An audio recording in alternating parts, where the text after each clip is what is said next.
welcome to the podcast featuring Dr. Jenn Hartmann, a remarkable individual whose journey from massage therapist to licensed chiropractor embodies resilience, determination, and a relentless pursuit of knowledge. Dr. Hartmann's passion for sports, nutrition, and women's health has driven her to continually expand her expertise, pushing boundaries and breaking barriers along the way. Through personal challenges and setbacks, she learned the invaluable lessons of working smarter, not harder. And now she's on a mission to share that wisdom with others. Drawing from her own experiences and the School of Hard Knocks, Dr. Hartmann empowers listeners to unlock their hidden potential, reclaim their time, and discover pathways to passive income. Join us as we delve into Dr. Hartmann's inspiring journey and uncover the secrets to success hidden within.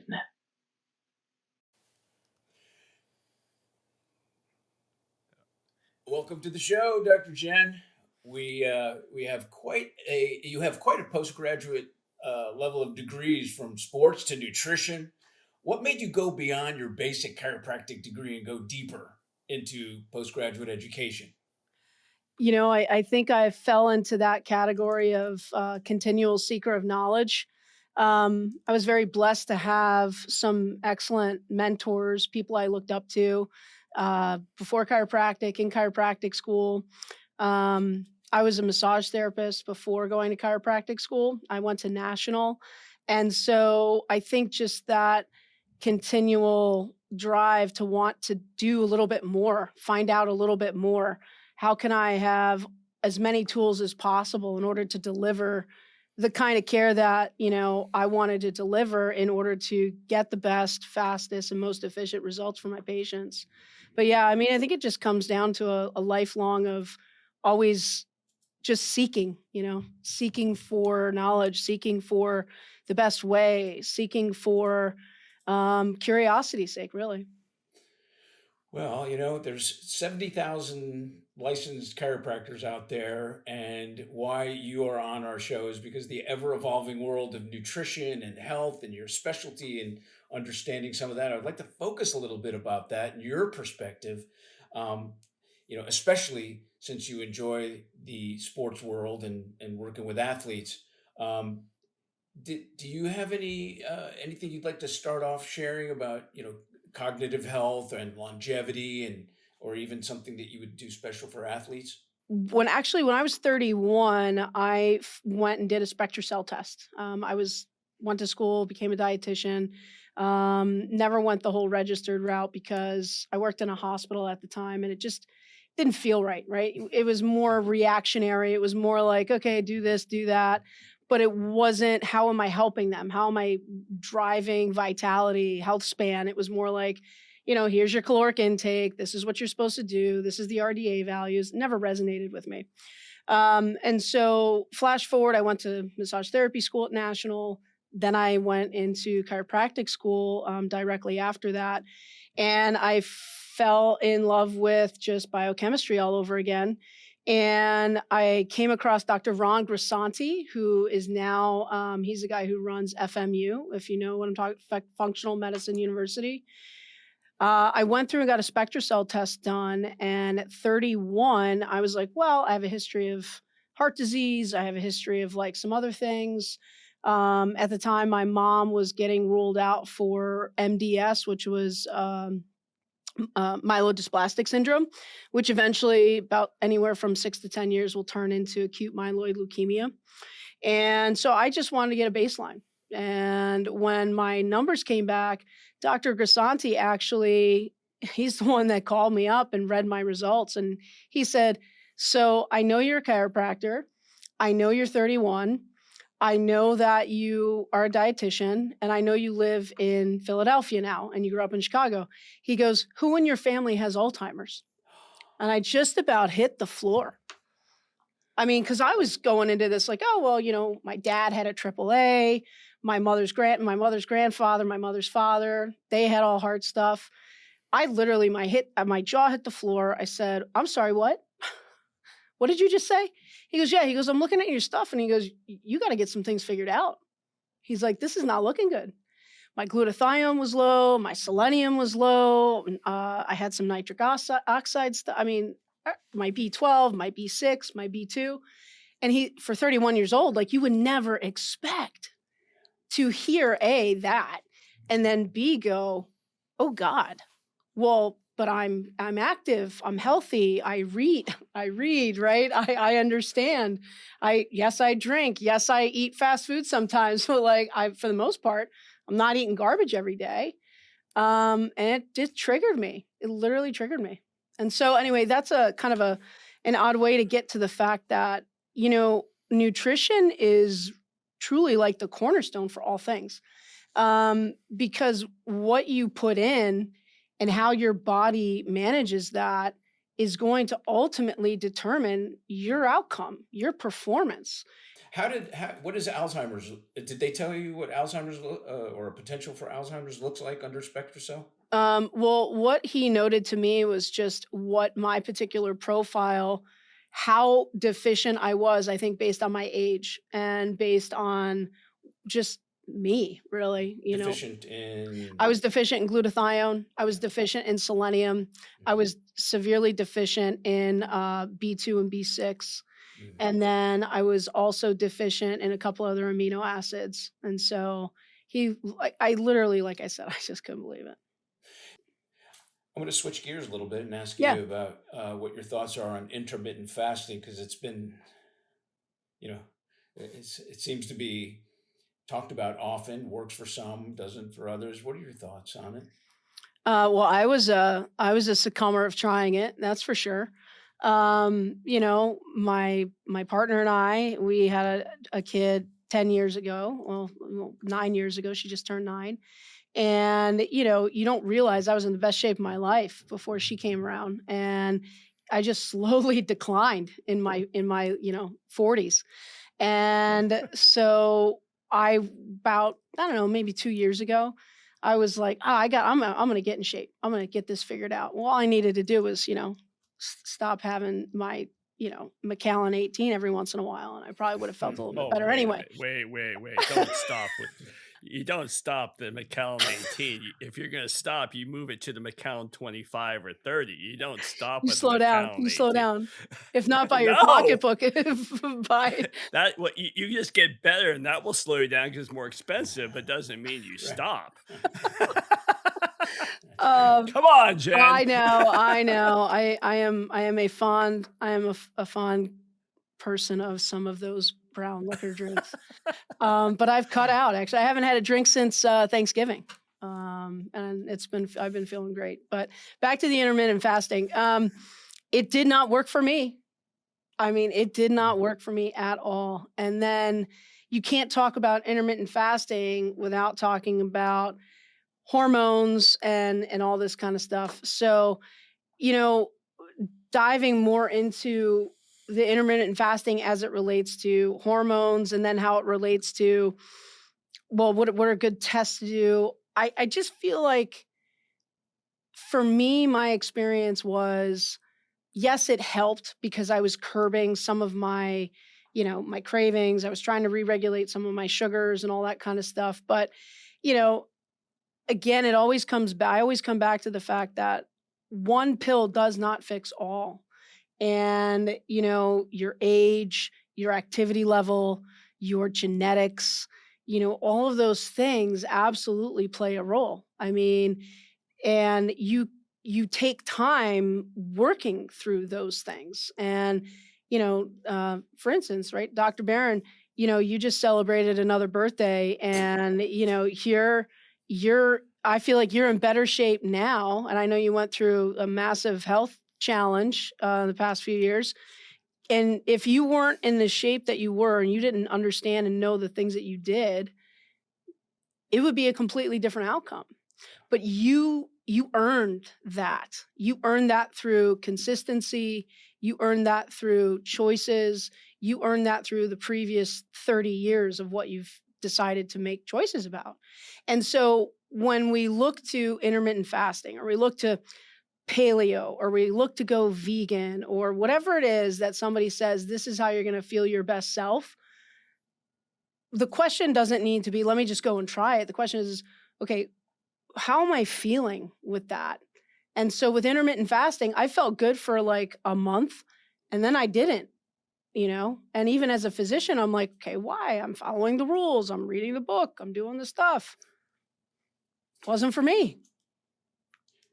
So you brought up a good point about hormones. Women are just starting to learn more than just using estrogen or birth control things. That they're starting to become more understanding, and doctors are starting to pay more attention to the dynamics in hormone. And do you have any thoughts about how you would guide somebody, patients with that need an evaluation like that? Yeah, I've actually had that experience a lot lately. Most notably just looking at my own life, but I've had a few patients who, their physicians, follow that rule of like, oh, well, you shouldn't do any hormone replacement. That's not a good idea, which, I mean, that's a disservice. I mean, that's like honestly telling a 55 to 60-year-old male that like they shouldn't be looking at their testosterone levels and trying to figure out how to make them higher. Why should, as women, we not have the same opportunity to feel better, look better, not be as bloated, have our general mood regulated better? So hormone replacement or hormone management is a critical component to just honestly being middle age, and how you feel during that transition of how when your hormones are changing will ultimately kind of not define, but will create an opportunity for either a great health span, vitality, any of that stuff. Because I've had patients, they literally they were a completely different person. She went on, I don't know if she went on estrogen specifically, but she went and consulted her gynecologist, and then she went to a functional medicine person not far from my office who I refer to. And once she was re-regulated, she came in maybe 6 months later, as she looked like she had just gotten in the best shape of her life. She was happy, her skin, all of those things get re-regulated. So hormones play a huge role, but if you're not eating properly, kind of like circling that back to the nutritional component, if and going back to diets and stuff like that, if your particular makeup is not absorbing the proper balance of what it needs to make you optimal, you're going to fall short, and it's going to show up in, early menopause. It's going to show up with, maybe feeling a little bit more like not on point or lethargic as, a man. Like you just don't feel as sharp, right? You don't feel like ready, like you're not ready for it. Those are the things that are small little windows of opportunity for us to say, hey, why don't we get this panel done? Why don't we dig into it? The unfortunate thing is I think the allopathic profession is trying to come along fast with some of this stuff, but you know, um, we need to do a better job all the way around of like which hormones, when to take them, what's a good baseline, and what are the best avenues to help increase, those values naturally, not just oh, let me go ahead and just do hormone replacement. Although in specific situations, I think that's absolutely necessary.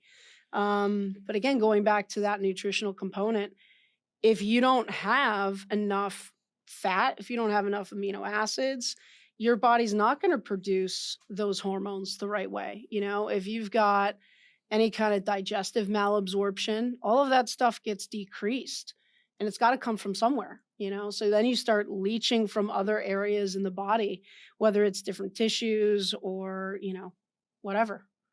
I mean, You know, it's tough. you bring up, Jen, you bring up some great points, and a lot of people listening, they think of chiropractor, especially as a thanks to YouTube, that we're backcrackers and it's all about the pop. It's all about the mic, against the back Yep. and the Y strap and everything else. And so, I want people to listen to you and just sit back and go, wow, I didn't, know that they did this so they can go and ask their chiropractors, hey, can you help? And you're bringing up a lot of good points.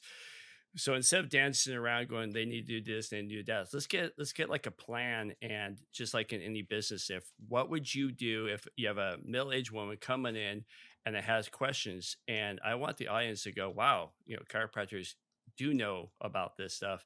And for the chiropractor listening, give them a plan of how to look at their female patient a little bit better. So let's talk about how your approach to gut health and how your approach to hormones and what kind of things you start out with from beginning to end.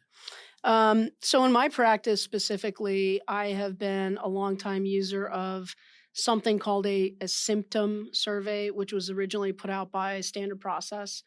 And they basically partnered with something called Maestro Nutrition. And they have really brought it to the 22nd century. And they now have a cloud platform that they can use. So what I'll do is when a new patient comes in, and let's just say their complaint is obviously low back pain or something like that. In my history, I spend an hour actually with my new patients. I've never done a come on in for a $29 exam. I've never done any of that stuff. So the way that I approach a patient is probably not how most people approach a patient. So they'll come in. I have I do a series of things from some foot scanning to I use Posture Pro for some AI motion evaluation. Then I'll go through and do some range of motion stuff. But I will also have either sent them or depending on what their complaint is, I will send them this symptom survey. That symptom survey, now that it's computerized, gives a lot of fantastic information because it's going to delve into identifying which organ system is the most stressed, which one is showing up right now symptom wise that says, hey, look at me, I got a problem. I would say 70% of the time it's going to be, liver gallbladder concerns. Then it's usually quickly followed by some sort of male female hormone complaint. So once I have that information, I'll go ahead and talk to them and go, so are you tired? What's your day look like? Do you wake up tired? Do you wake up ready to go? Do you feel revved up but run down? Looking more into like cortisol, ability. And, then we'll get into sleep. And so when I take that patient and there's either a bunch of yellow or red flags around there, what I try to do is I try to foundationally either supplement or use a nutraceutical to start bringing them back to balance. And then I'll start having the conversation for a female, like, okay, well, what's your menstrual cycle like?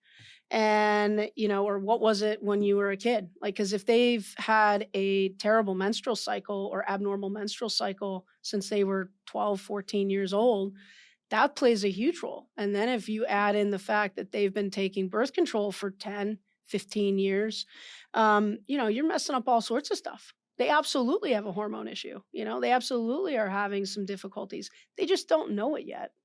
And so from there, I'll go ahead and if I don't feel comfortable, because I don't sometimes. I mean, I don't know everything. I am not the guru. I will go ahead and if I know their primary care physician and I have a good relationship with them, and thankfully I have a good relationship with most of them, I'll say, hey, why don't you run this by them? I think you'd be well served to look into getting a full panel done. And if they don't really want to do that or you don't feel comfortable, here's the direction we can go. And then that's when I'll go ahead and run like a hormone panel or a female panel through SpectraCell and we'll, get that all figured out. So they can go to LabCorp, Quest, or wherever they're capitated to. And they know up front that it's going to cost them money because if it's not delivered through the right channels in the right order, they're going to be stuck with the bill. But, a lot of people today, like they're waking up. I mean, we're waking up to understanding nobody's coming to save us, when it comes to who's the person that needs to be responsible for how you're going to feel when you're 60, 70, 80, some of us are going to get to 90 or 100. I don't know if that Well, answered your question, but Yeah. Well, on that topic, you mentioned, people are starting to wake up, and the last couple of years, especially with the pandemic, it changed a lot of people's aspects on both nutrition, exercise, eating habits. And after 2 years of uncertainty, all their habits got changed. What's some of your strategies to change their habits back into a healthy, a specific strategy to get 'em thinking different? Because as we know, a lot of our foods are processed, too much sugar that will affect our hormones. What are some of your strategies to get these mindsets to be changed? And then what kind of as a chiropractor, what are some techniques you're using to help this cognitive therapy to bring these people around?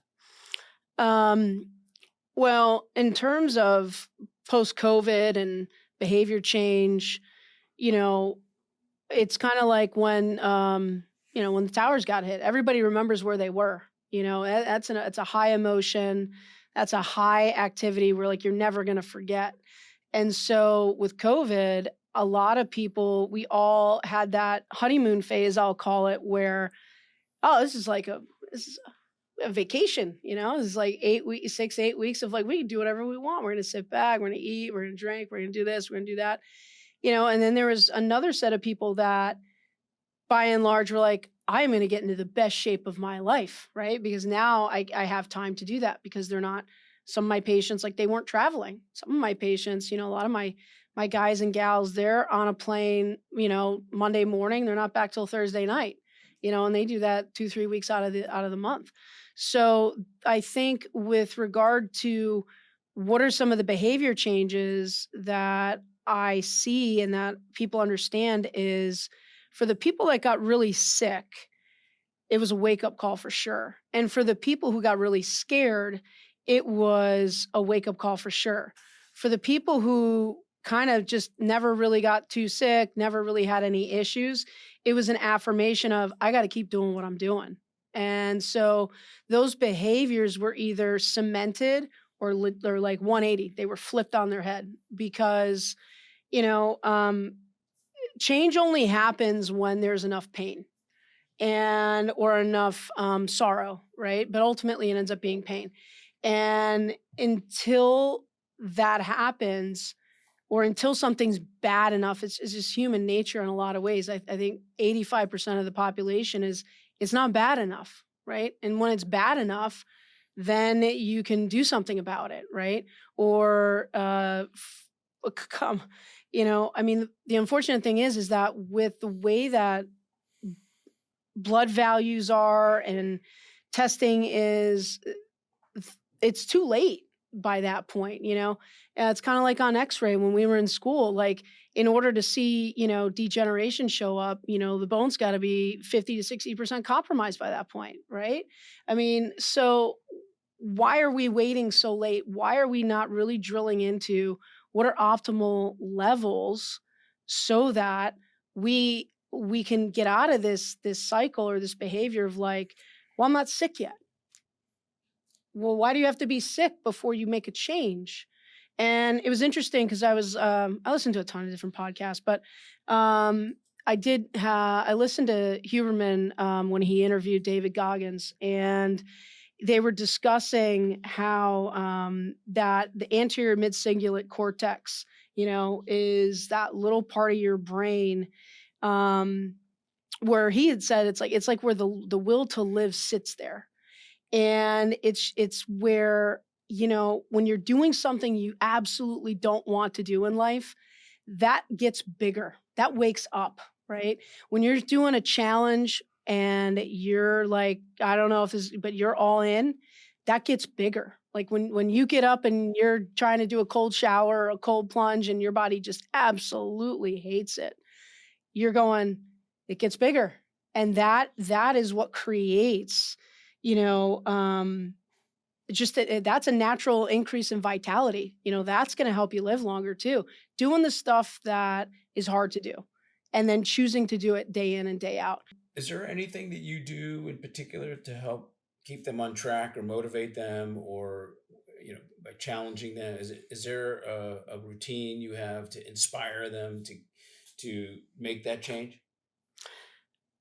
Um, Honestly, I give them options. I mean, whether it's, showing them what it could look like.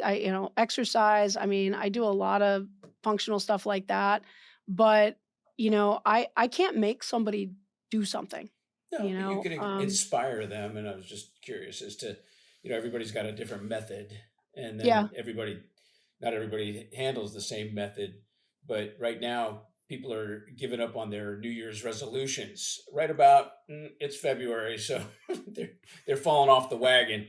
Is there anything you say to somebody that anything in particular, especially to your athletes? Well, athletes are usually pretty motivated. Anything in particular that you use to drive someone's you know you know goal reaching capacity? Um, I think it's just being encouraging and I guess maybe I don't feel like I'm very inspiring in moments. I don't know. But somehow, I mean, my patients will come back, and they'll say, I really appreciated that. Or, you helped me understand that I could have a better existence, like I don't have to settle. So in that regard, like maybe I do a little coaching, but I don't have like any system that I really follow, to be totally honest with you. What works for you? What works for me? Yeah. Oh man, I have done so much personal development in the past 2, 3 years. It's crazy. What in particular drives you? What in particular drives me? My family, really. I mean, and my patients, and I just, you know, But how do I you guess what leverage? drives, How do you leverage I'm your? think, How do you I'm leverage thinking back. yourself? Like how do Yeah, you? I'm thinking back. Mhm. Um, I wanted to, because I'm not from Philadelphia. I'm from Chicago, and when I came here, I wanted to I had this desire to um show people that chiropractic could be delivered, in a better way. It's not just, there's a lot of people that still think, unfortunately, that a good amount of chiropractors are like a rack and crack kind of situation where, you're in 3 minutes and then you're gone, and it's just that continual cycle. So But I think what, mhm. go ahead, No, you develop relationships. It's a 100%, little bit different for you. That's great, and I feel very 100%. strongly about that. But when somebody is posed with a challenge, or even sometimes we use ourselves as images to overlay, our inspiring of others. So like what would drive you? You started to say family. You started to say your patients. I mean, you know, most of us are motivated by one of two things: pain or towards pleasure. Yeah. So what would that be for you? Oh, it's totally pain. All right. Yeah. No, nothing wrong with that. That's it's the carrot or the stick. Yep. For me, sometimes it's the stick. You know, Yeah. or a hamburger or a brownie or something like that. but Or a Macallan 18. yeah, up there. Yeah, oh, that's my That's you stick. guys. If I had a Okay, I sip hear of you. that, I'd fall over, not knowing what the hell hit me. But anyway, so what would that look like for you?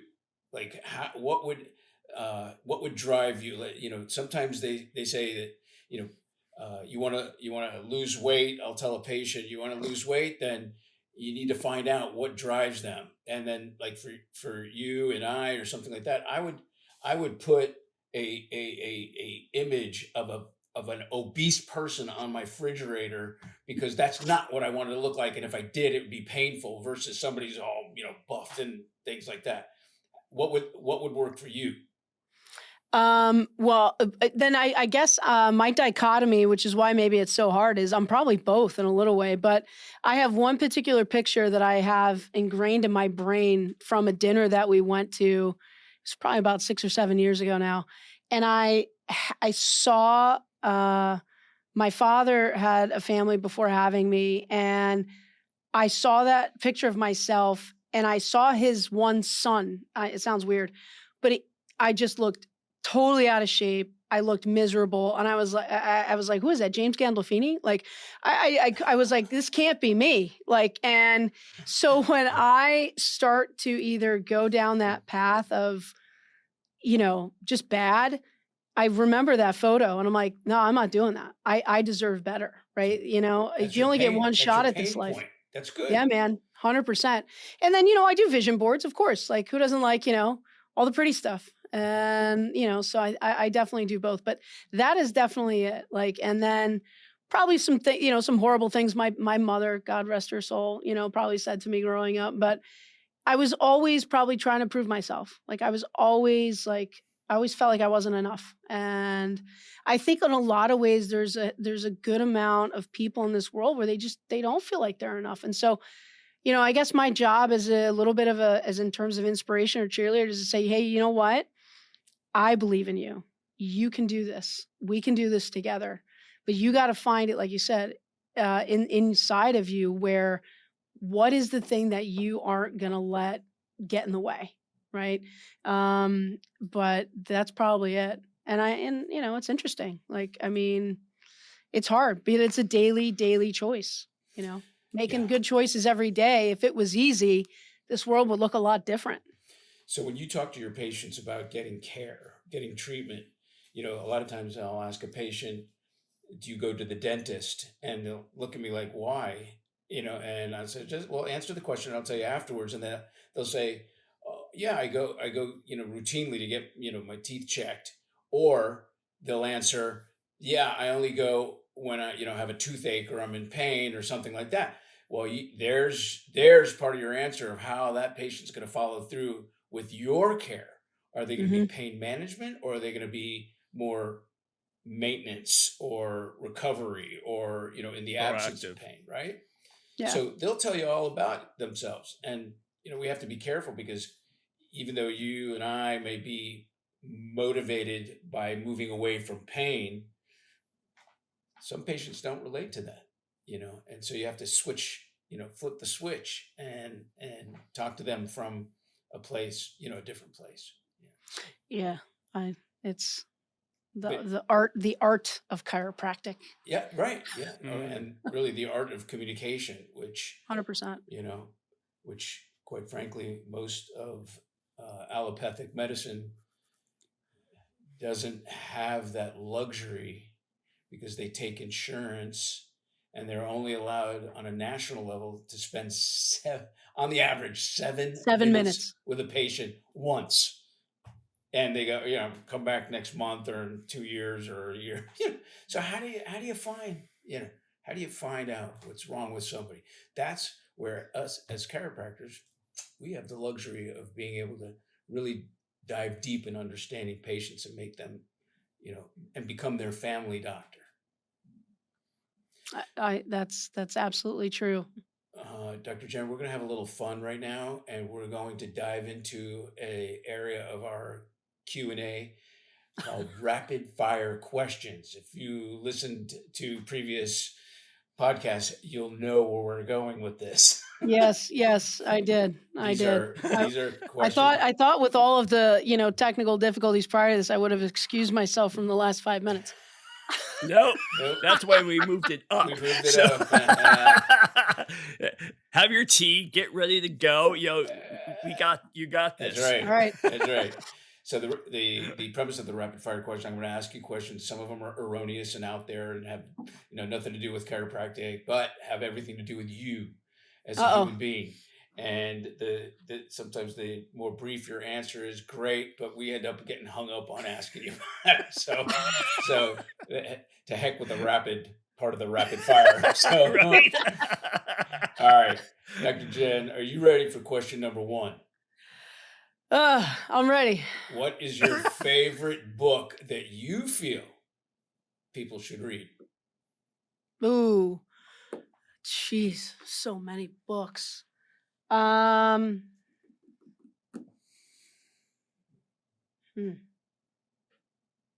that's hard, man. I am a book nut. I read like almost 25 books a year. Is there one you're working on now? Yeah, I mean, well, 3. I see there's my ADD for you.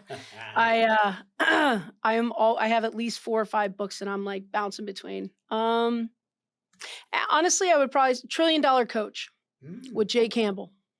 Why do you like that? He was a consummate professional, and not in the way that, societal norms portray. You know, I think his superpower was he knew who was sitting in front of him, or he knew his client who was in front of him or who he was coaching before they knew themselves for real. And he was able to tap into that, draw the best out of that person, and really have the ability to go deep, like really quickly, build trust, build understanding, and have an opportunity to really bring out the stuff that person, their gifts, their true gifts. I think that's probably what I gleaned the most out of that book. It was awesome. Nice. You mentioned them earlier, so I'm just going to throw it out there. Have you read the book Never Finished by David Goggins? I didn't read it. Oh, so the fact that you listened to him, I think that would be something you might like. Okay, I appreciate that. All right, I'll add it to the there you list go. for sure. There you go. All right, Spencer. Question number 2. If you could give one business tip to the masses, what would it be?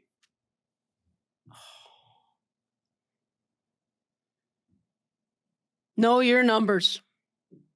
Statistics? Ooh.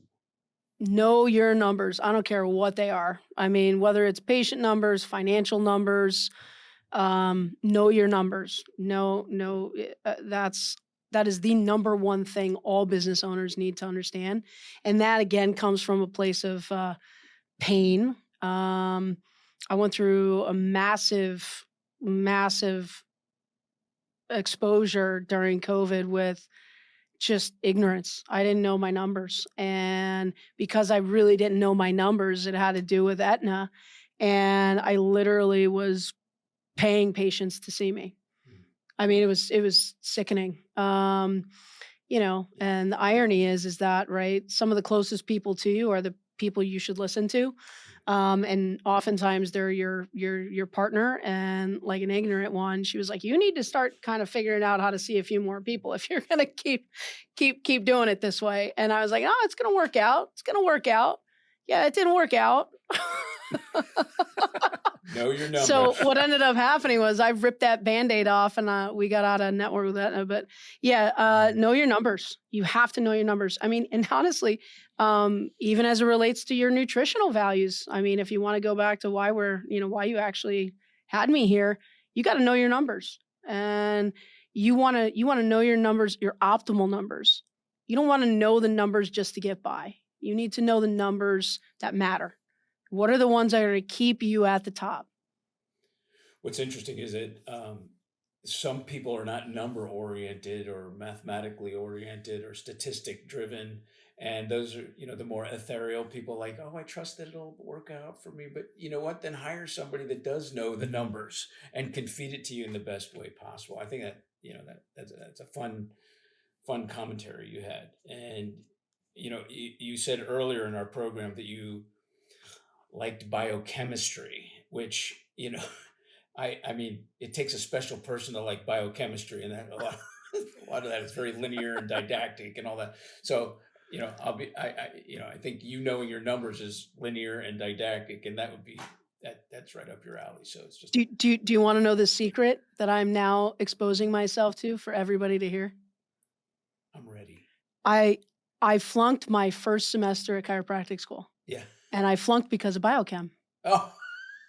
What I pretty much as a dietitian went to school for. How funny. And I went home, and I'm still, Amy and I have been together for 21 years. And I went back and I said, that's it. If I can't pass again, then I'm going to culinary school. And she said, over my dead body. And so here I am. I listened. I listened. You were driven by pain. That was very good. Right? Fear of loss, you baby. Didn't want to deal with a dead body. It's funny. Don't feel bad. I I remember Dr. Prowse. Remember during our interview with John DeMartini, he happened to know the doctor that said to me, Baron, it's a good thing you're a photographer. I said, why, Dr. Prowse? And he goes, because you failed my EKG class. Oh And I God. thought, what? And I wish he was still alive so I could say, hey, look, this is the guy that, failed your EKG because I haven't auscultated a heart in 100 years. So anyway, That's why I use that brand called Echo. It does it for you. Right. Yeah. Right. It is Echo Health, man. Not that I'm getting any residuals, but if you want to call me and tell me that, I can. But yeah, no, Echo Health, they got some cool equipment. Question. Yeah, and I can't even spell didactic. So we're all good. Yeah, we're all good. Oh, Dr. Jenn, question number 3. You ready? I think so. This might be easier than the book review. What movie still makes you smile and laugh? The Goonies. Yeah, you were laughing before you even answered the question. Just because it's fresh in my mind. We watched it with our daughter like a week and a half ago, and I don't know, it was just funny, and I was like, oh, we got to watch this. So my 9-year-old got exposed to the Goonies. Very good. I love that. And then, of course, in the first 20 minutes, we're like, should we have done this? Yeah, right. Don't feel bad, I sat my children down and made them watch Monty Python and the Holy Grail. So, that was like a total cult flick. Oh, anyway. That's a great right? flick. Right? Yep. Blue. Yeah. No, green. Yeah, blue. All right. Question number 4. When you travel, what is the one thing you do to keep yourself centered? Brain tap. Oh. Yeah. You had Dr. Porter on, didn't you? Yeah. Yeah, we did. Yeah. Very good. Patrick in my head. All right. There you go. That was Patrick in my head. Well, it's obviously working. You had a quick answer for that one. That was good. Well, And finally, question number 5. What are your 3 best wellness strategies that every healthcare provider should implement immediately? I guess that you might ask me that. So I prepped it. Oh, look at that, huh? I may have failed biochem, but I'm ready today. So I'm gonna kind of tell you. So I've followed that Blue Zone stuff for a long time, but I had the pleasure of renting one of the places we lived when we moved to Philadelphia. It was an old carriage house on a 5-acre property, had a pond, curated landscaping. The gentleman who owned it had a curbing company. On January 27th, he just turned 101. And you know what? We would sit down. He was Italian. He is Italian. Shouldn't say was. He is Italian. And we would sit down often and discuss, life. And he would bestow on me all his wonderful philosophical knowledge because I didn't have much of a father figure growing up. And I think that the things that I try to tell my patients that really matter is, the cornerstone of longevity, health span. If you guys are, reading that book by Peter Attia right now, that's on my nightstand. I'm getting through that. It's called Outlive. This whole drive for living as long as possible, as healthy as possible. He basically said, he told me one thing. He said, you got to exercise. You got to exercise your mind. You got to exercise your body, and you got to exercise the art of giving. And then, I kind of evolved into having consciousness, be conscious, try to do things in somewhat moderation, whether that's food or, other indulgences, but essentially just being present, because that's all you really have. And community, making sure you feel a part of something. And, I am faith-based. I have a very strong faith. So as much as I have a stick, beating me sometimes, I always know in my heart that things are going to work out to my highest good because God has favor upon me, but you have to understand that there's something always bigger than yourself. And if you don't have purpose, you won't have passion, and you won't have people that want to be around you. So all of those things together are going to create a long, happy, healthy life. That was beautiful. And that, you know what, Jen, you didn't have to prepare for that. That just came from your heart. So Totally did. that was beautiful. And we're going to close on that because I want that to be the last thing that people hear, because that was absolutely fantastic. And I can't thank you so enough for your time, your due diligence in getting on the show, and your love for McAllen 18. So we're so, moderation. There you go. So thank you so much, Jen and Dr. Jen.